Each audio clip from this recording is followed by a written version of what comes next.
Ok. Hola, ¿cómo estás? Bien, ¿y tú? Bien. ¿Listo? Ok, Ok. lista. Ok. ¿De dónde eres? Yo soy de Honduras. Sí, sí. ¿Cuándo viniste a Estados Unidos? Vine en el 1979. Ah. ¿Quién vino con usted? Vine yo sola, Ah. ¿Qué edad tenía cuando vino? 10 años. Oh, no, I didn't know that. Ujú. ¿Cuántas, cuántas personas en su familia vinieron? Solamente yo y viví con una tía. Ah. So, tres. Ah. ¿Qué parte de los Estados Unidos se movió? New Orleans. Oh. Nueva Orleans. ¿Dónde era la escuela? En Metairie. Mm. ¿Fue difícil? Bien difícil. ¿Por qué? Porque no sabía hablar inglés. Mm. ¿Fuiste a la donde universidad? Fui a la universidad, bueno, es Technical School, Ah, School of Skincare. ah, ok. ¿Fue fácil o difícil hacer amigos? En New Orleans o en Miami. Ah, both. Los dos. Sí. En New Orleans más difícil porque estaba muy pequeña y porque no sabía inglés y porque tenía bullies. Mm, Porque no tenía con quién jugar, porque mi tía no tenía hijos, babies. mm, Y en Miami no, porque vine con mi hermana más grande.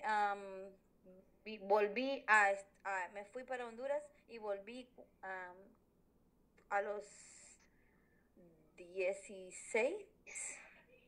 ah, sí. Am, ¿Cuál fue tu favorita grado en escuela? Mi grado favorito en la escuela fue ah, en los Estados Unidos o en Honduras. Ah, Estados Unidos. Estados Unidos. Creo que cuando ya estaba más grande, cuando fui al Technical School, ¿Por qué? porque estaba más grande, más madura, tenía trabajo y sabía inglés. Sí. Ujú. Ah, ¿Cuándo y dónde aprendiste inglés? Aprendí inglés en New Orleans, ah, he vivido 3 años en New Orleans, Ujú. so ahí aprendí inglés en la televisión. Bien. Am, ¿Cuál fue la parte más difícil? Cuando vine pensando que estaba de vacaciones, cuando yo estaba de los 10 años, vine con mi mamá y mi mamá venía a visitar a mi a mi tía, pero ella venía a ver al doctor y ella descubrió que tenía cáncer, me dejó sola y cuando yo no sabía que me iba a quedar, cuando descubrí que me iba a vivir con mi tía que no la conocía, fue muy triste porque pensé que mi mamá me había regalado. Sí, Ujú, bien. ujú. ¿Qué quieres ser cuando era más joven? ¿Qué quería ser cuando más joven? Quería ser flight attendant. Porque mi papá trabajaba es un airplane mechanic. Ajá. So, él yo viajé, pero no como los pasajeros regulares. Yo viajé en el cockpit, con con el pilot. Oh, muy Visita interesante. muy interesante, sí. ¿Cuál fue tu cosa favorita para hacer para la diversión?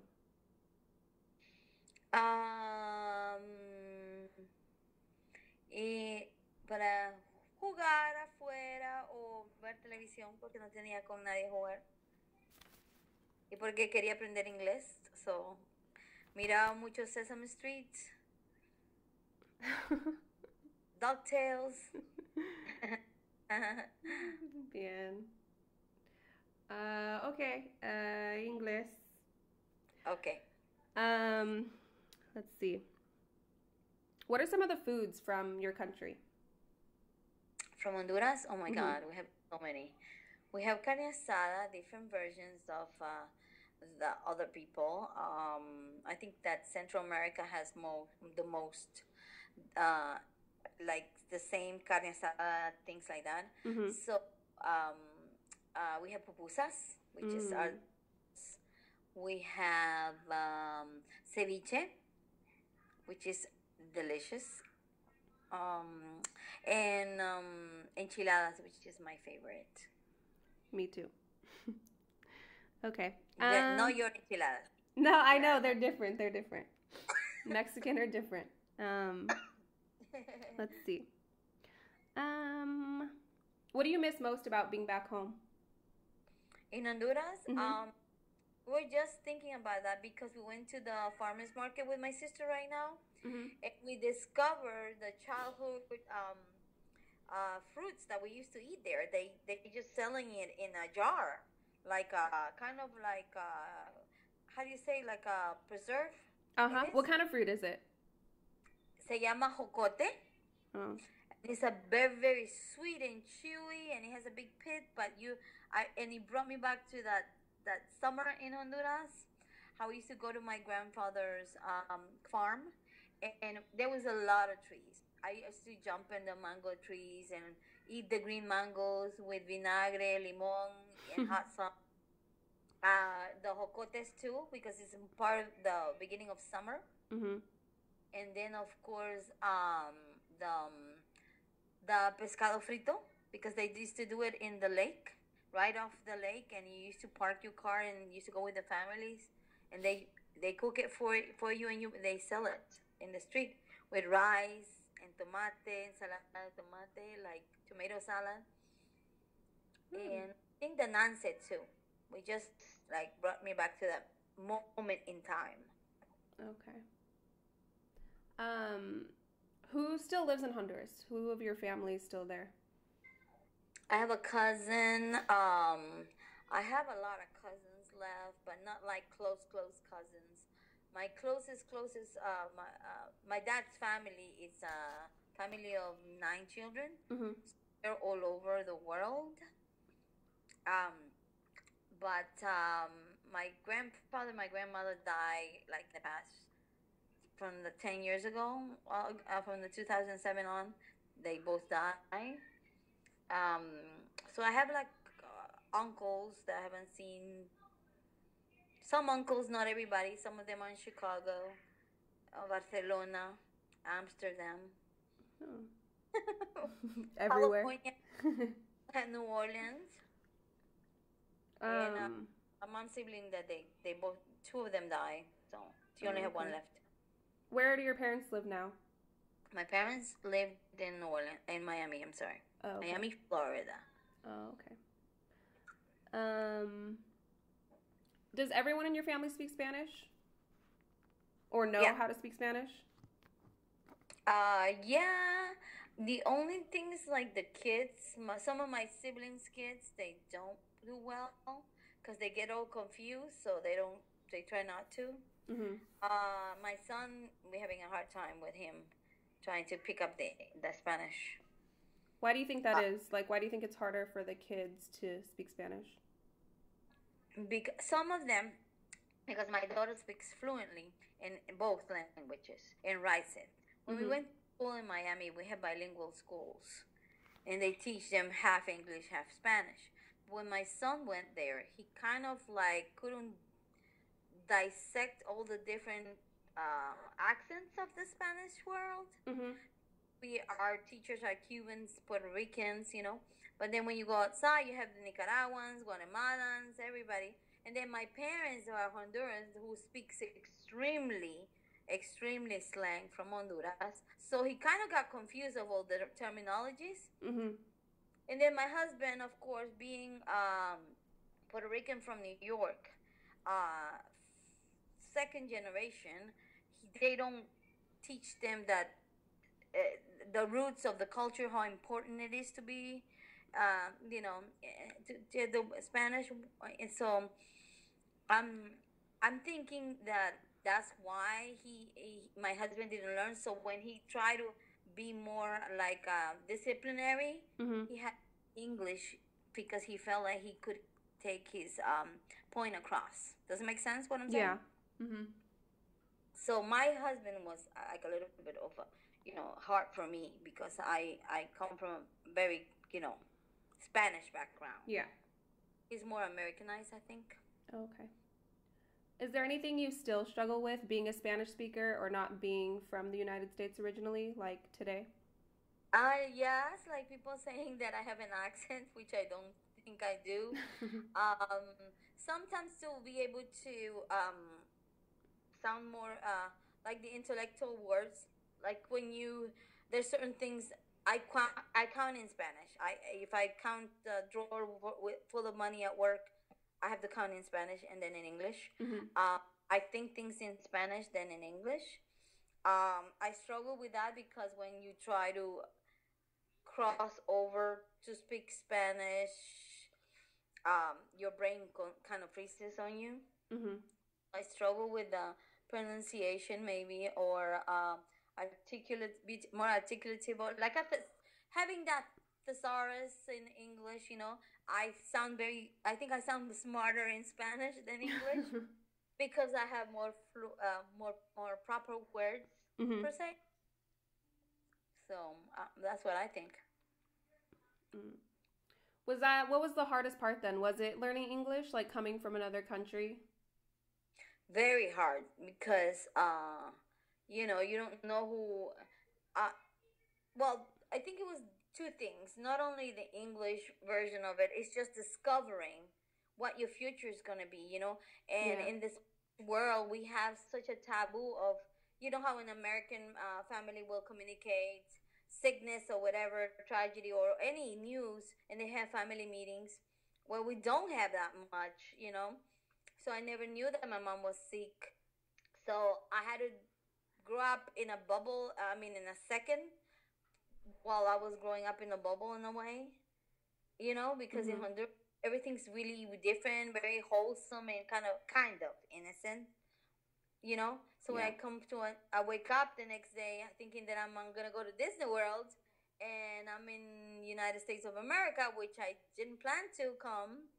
Um, and then you wake up, and then your mom said she's gonna leave you there with an auntie that you don't know, who does not have children, who's struggling with her issues because she did not have she's not she has issues because of abandonment, because my mother died of childbirth when it had her, so she had that issue. She couldn't have children, so she was like a total drunk. So I had Mm. to deal with that. I had to deal with my mom issues of abandonment on me, which I learned later that it was because she couldn't take care of us. She had to split all the kids because she Yeah. was going to chemotherapy and getting butchered from breast cancer. So and then the language, of course. So everything was like poop. In a second you blew up and your brain can comprehend. You know what? Yeah. Yeah. Let's see. Let's see. How did you meet like your closest friends? Or like, since you said that it was kind of hard, like adjusting and stuff like that, or when did you meet your closest friends, I guess? Like, are there people you're still friends with that you first met when you moved here? Well, since I went back to Honduras, I had a little bit of childhood friends there, Mm-hmm. and went to a little bit of high school there. Most of the high school I did it there, but I got shipped back because my father wanted us to be when we were older, like after high school. Uh, eh, we wanted to come. He wanted us to be here more and study more. So when I got to Miami, one of my aunts lived in Miami, so they sent me there with my other aunt, and that's where I met a lot of my friends. Mm-hmm. You know, so we all went to like not high school. It was like a high school, but more of people that were coming from different parts of Latin America to learn English and then transition to college. Mm-hmm. It's like a weird school, Yeah. and that's where I met them, and we all became friends. Then we got married, and then we had kids. So Oh, okay. Um, let's see. Oh, so you said you wanted to be when you were younger. You wanted to work, um, a flight flight. attendant or be with planes.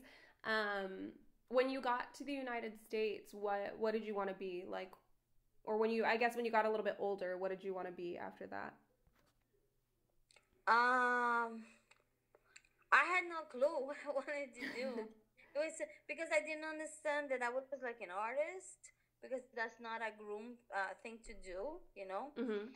Um, so we felt like, but I always felt like drawn to any type of artistry. So I went to one of the schools for um, for interior design, Mm-hmm. interior decorating.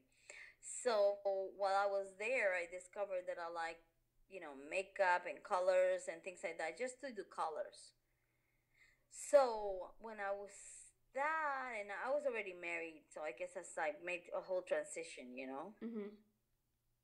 I think it was like honestly, when I got married, I was like one of those teenagers, and then I felt like as I married and getting towards the makeup, kind of like 1994, I discovered my path that I would really wanted to be a truly makeup artist. Okay. Was your family supportive of that? No, No. Why my not? father never mentioned any of my work, anything. I mean, all my sisters they all are in the medical field, so and my family, my father, of course, is more, um, so my uncle is a surgeon, and then also my grandfather coming from, he was a politician, so everything was career driven, like the regular 9 to 5ers, Yeah. and I just knew that I wasn't that. So Okay. What do you like most about the United States? also because of Honduras, there was a lot of people that were into politics, so the kids will get into like problems, or people will try to kidnap them, or shoot them, Mm-hmm. because of my grandfather. So that's another thing. When I got to the United States, I love the fact that nobody knew who I was. Okay. So I felt in a way that I could be me and anything I wanted to be. If I wanted to be an artist, is okay because it's rewarded. Mm-hmm.